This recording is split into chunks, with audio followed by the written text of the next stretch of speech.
안녕하세요. 공대 누나입니다. 2025년 하반기 공채 합격 소식을 전해주시는 분들이 많으셨는데요.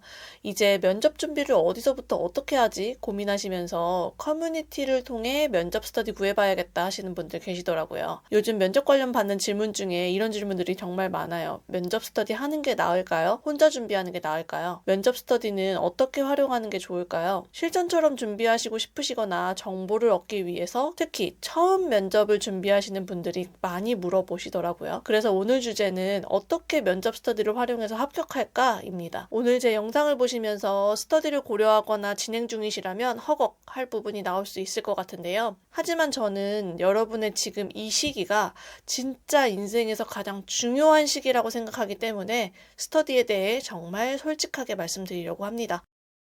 기업에서는 통상 채용 인원의 12배수 정도를 서류에서 선발하고 3배수 정도를 면접 인원으로 압축합니다. 즉 3대 1의 경쟁 속에서 면접을 통과하지 못하면 다시 처음에 서류 전형으로 돌아간다는 건데요. 면접 한번 잘못 보면 연봉의 절반이 날아가고 6개월 이상의 공백이 생길 수 있기 때문에 오늘 영상 끝까지 보시면서 면접 스터디 하실 때 주의사항과 합격으로 이어지는 활용법 까지 모두 알아가실 수 있었으면 좋겠습니다. 그럼 여러분, 제가 질문 하나 드려볼게요. 면접 스터디 왜 하시려고 하세요? 혼자 뭘 준비해야 할지 몰라서, 또 여러 명이서 준비하면 약간 경쟁도 생기고 기업에 대한 정보도 주고받을 수 있기 때문에 하시거나 같이 준비해서 다 같이 붙자 이런 마음도 있으실 거예요. 다 맞는 이유입니다. 그런데 면접 스터디에 합류하거나 구성원을 모을 때 주의하셔야 할 점이 있습니다. 스터디 인원이 너무 많아지면 집중력에 문제가 있을 수 있습니다. 특히 모의 면접을 할 때 서로 예상 문제를 물어보게 되는데요.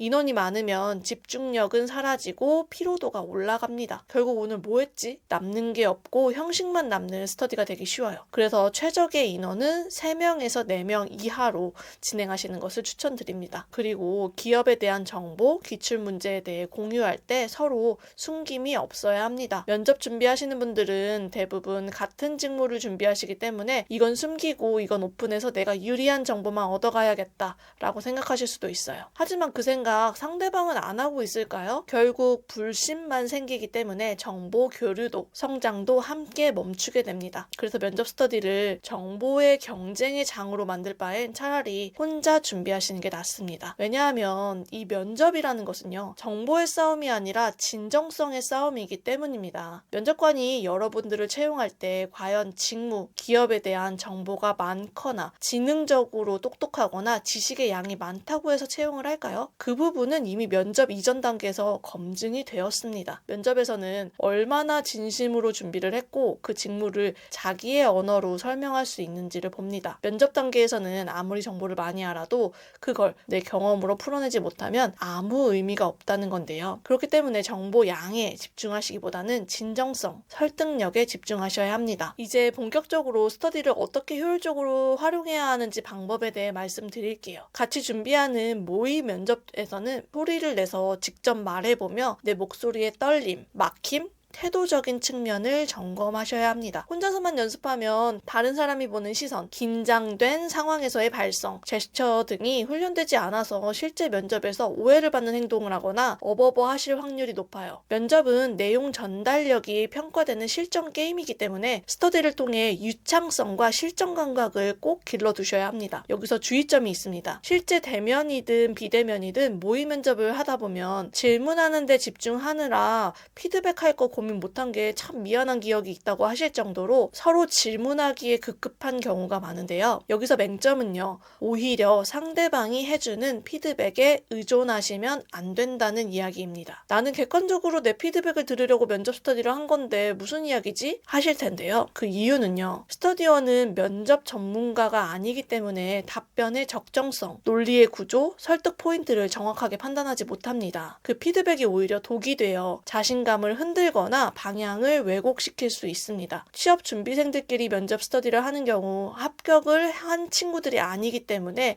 합격을 부르는 답변 구조를 모르는 경우가 많습니다. 마치 미로 안에서 길을 찾는 사람끼리 서로에게 미로를 나가는 방법을 묻는 상황과 같은데요. 그렇기 때문에 면접 스터디는 정답을 찾는 자리가 아니라 자기 점검의 창이라는 점을 꼭 기억하세요. 그리고 하나 더, 불안한 마음에 피드백, 합격 후기만 찾아다니는 일은 절대 하지 않으셔야 합니다. 그건 오히려 면접을 혼란스럽게 하는 지름길이에요. 대신 내 답변을 촬영하거나 녹음해서 어느 질문에서 막혔는지, 어떤 단어에서 망설였는지 스스로 체크를 해보세요. 이것이 진짜 성장 포인트입니다. 최종 시즌이 끝나고 나면 진짜 나 막힘없이 술술 잘 이야기했었는데 왜 떨어졌는지 모르겠다고 하시는 일들이 발생이 되는데요. 바로 답변의 적정성 때문입니다. 이 답변의 적정성을 객관적으로 점검하고 싶다, 정확한 피드백을 받고 고쳐서 합격하고 싶다고 생각하시는 분들은 고정 댓글을 통해 도움받아 가셔도 좋을 것 같습니다. 오늘의 영상 요약드리면 면접 스터디는 정보를 숨기지 말고 서로 공유하여 시야를 얻는 자리라는 점 이해해 주시고, 스터디를 통해 정답을 찾는 게 아니라 내가 어디서